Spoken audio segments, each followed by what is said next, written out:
Hello again, everybody. It's the Shy Guys. Today, we're going to be reviewing Megadeth's Rust in Peace. Now, Dan and Aaron have never listened to the album before, never really even listened to Megadeth, or, much metal at all, especially you. Yeah, no, completely blind. Yeah. So, Rust in Peace is definitely one of the most influential metal albums of all time, and it's up there for best metal albums of all time. So it's considered, a really good album. So if we hate this, we're stupid, right? Yes. And we're wrong. And I will hate you for it. Okay. That's fair. All right. But no, a lot of what you're saying, I can definitely see that listening to this, because listening to this first time through, I'm like, okay, a lot of these sounds is what I typically associate with metal, or like it's a very stereotypical metal sound, which I assume is from other acts going back and using that sort of sound and playing off that. Yeah. Me, I'm a huge Metallica fan. I just love them.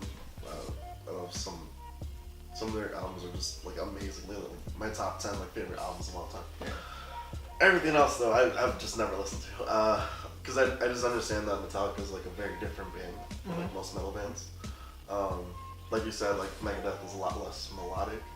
So I wasn't sure what to expect from this album, but like you said, it was very stereotypical for the metal scene. Yeah.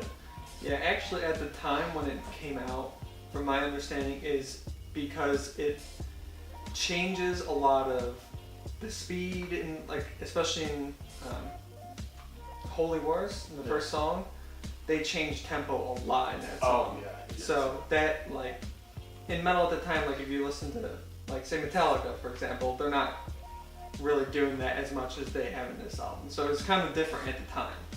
Yeah, there was a lot of things that definitely caught me off guard listening to this. It's and we're switching up again. Yeah. Yeah, that's one thing I think that really stands out in the album is how well they were able to switch things up, but keep the songs fresh. Yeah, I noticed that a lot in most of the songs where it was very technical in the way they had to switch sounds up a lot. I thought it was really cool. Yeah, it's definitely, in my opinion, Dave Mustaine's best writing out of all the albums. They have a lot of good albums, but I think the writing is just awesome on it. Yeah, that's something I noticed when I was listening to it. He's definitely trying to say something on every song. It's almost got its own little story or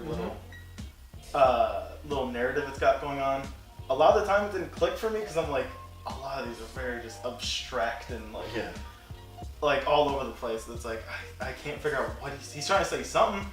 I don't know what it is. Yeah, but I definitely caught on what he was saying with the first, was it 2? It's Holy Wars, and then what was the second one? Hangar 18. Yeah, Hangar 18. That one, is he talking about Area 56? Yeah, okay, it's basically that. Okay. Then the cover of it is because there's the alien with their mascot. It's Big Rattlehead, I think is the name. Okay. And then in the background, you have the world leaders of the time. Okay. So it's supposed to be Hangar 18.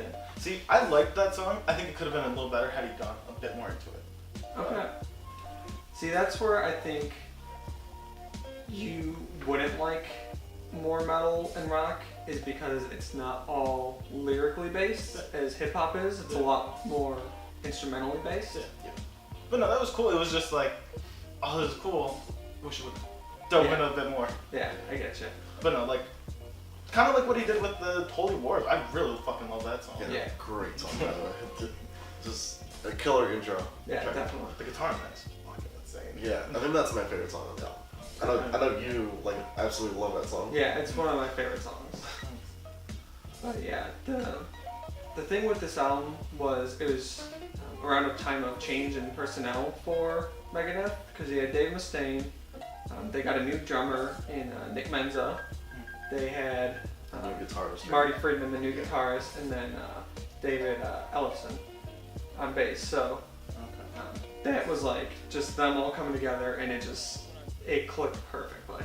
Yeah, because wasn't that the start of the classic Megadeth band? Yeah, kind of, yeah. Because the original drummer, I forget his name, I want to say it's Nick something. It's something with a B, I can't remember off the top of my head.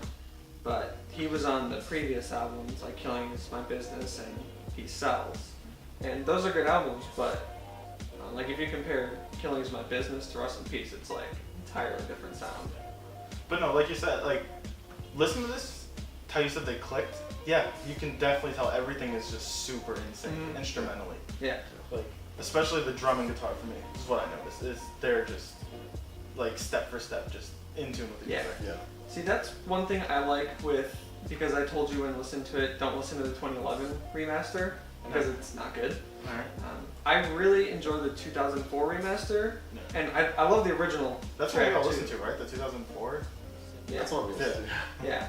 Now I love the original, but I love how heavy the drums get on the 2004 remaster. Yeah. I think it just adds to the sound of the album. Yeah, I think the drums are probably the most consistent aspect on this album for me. Okay. They're super punchy, super crisp.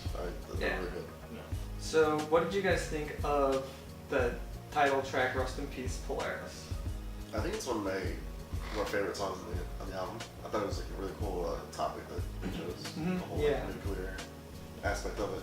Yeah, And that was just like a negative way.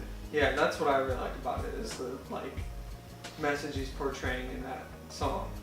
Yeah, I mean, like, it's one of my favorites probably on the album.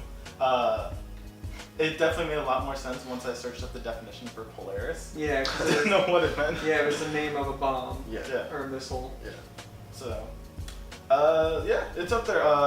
That, Holy Wars, and then is it Lucretia? Lucretia. Yeah, Lucretia. Those are probably my top 3 for this album. Yeah, those are all. I agree with you. Those are probably my top 3 on the album as well. Maybe Hangar 18 over Lucretia, but it's Yeah. close. I definitely like the topics of going after going against and pushing back these warhead authoritarian leaders. Yeah. Yeah, and it fits the whole theme of the album. It's kind of not anti-government, but it is kind of in the same way anti-government. Yeah. And I really think that's a good way to end the album, is after talking about the government and all this stuff, and just ending on nukes, which is a huge... Ending on Pretty Frankenstein. heavy. They end on Frankenstein. Yeah, well that was in the remaster. Yeah. I will say tonally that song was a little... Yeah. What did you think of the Dawn Patrol? Because a lot of people don't like the Dawn I Patrol. hate that song. Yeah. It's my least favorite. It's that, and then it's my least favorite, and that and Five Magics. There's some that it didn't hit me. See, I really like Five Magics, but I can see why it wouldn't be up in your But no. favorites. What the fuck is that little noise he makes at the end of Dawn Patrol? It's like a mole or something that he's trying to emulate. Yeah, that I'm not too sure about. Yeah, that's it's the only flaw of the album, and even some people still really like it and they think it works well. And I don't think it's awful. It has a very fitting sound, but it just could have been done way better. Yeah, I think the thing with that is probably on that song, because throughout the album I noticed he'll do these little voice deviations just for effect. Yeah. Sometimes it worked, but a lot of the time for me it was just it was a little silly. Yeah, I got that too. And it's maybe just a case of just being dated a little bit, just with the voice inflections that he's using to prove the point. But he definitely, I think, used that the most on Dawn Patrol, and I was like, okay, I can do without. I think that's just the thing with Mustaine's voice in general, is he has a very, very unique voice, Yeah. and that sometimes it can come off as a little, probably not as good as it could have sounded, Yeah. but I personally think his voice fits their sound perfectly. Oh yeah, he was good for damn near the whole album. It was just little deviations that alright, that sounds a bit wacky. Yeah.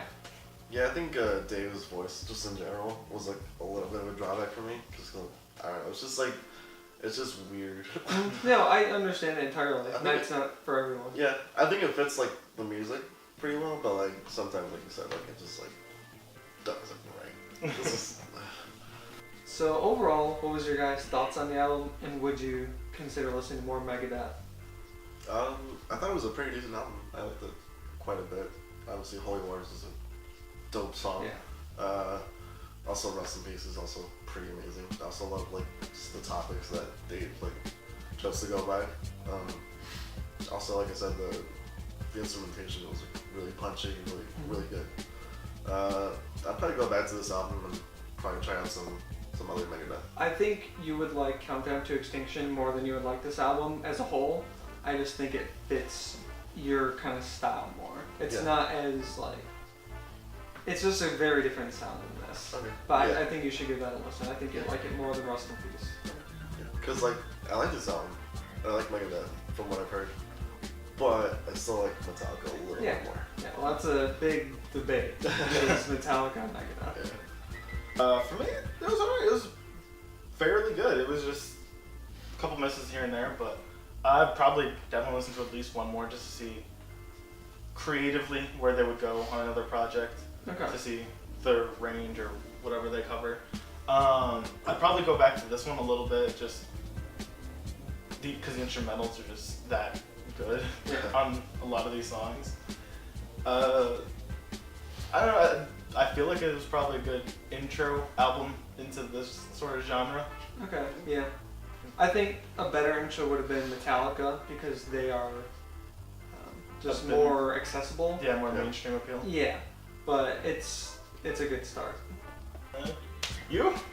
Oh, I love it. I love it. Top to bottom, just love everything. I love every song. Dawn Patrol. I don't know if I really count it as a song. Okay. It's almost like an interlude, but almost a song at the same time. Yeah. I'm with you. Five Magics is probably the one that's lowest on me, or lowest on the totem pole for me. Yeah. But I still love every song on it. Okay. Also, the thing that I didn't notice until maybe going back, like after a handful of times going back to it, I didn't realize they misspelled the name Megadeth. Yeah, yeah. It took me the longest. I'm like, wait, there's no second A. Nope. Yeah. Well, Is there any reason behind that, or just why not? I'm sure there is, but if there is, I'm not sure what it is off the top of my head. Okay. Well, it was just a slight amusement. Thanks for watching, everyone. This is their first time ever listening to metal. Well, his first time listening to metal, his introduction to Megadeth. So let us know what you think of the album, and if you want them to listen to any other metal albums or classic rock albums for the first time, just let us know in the comments below. Thanks for watching.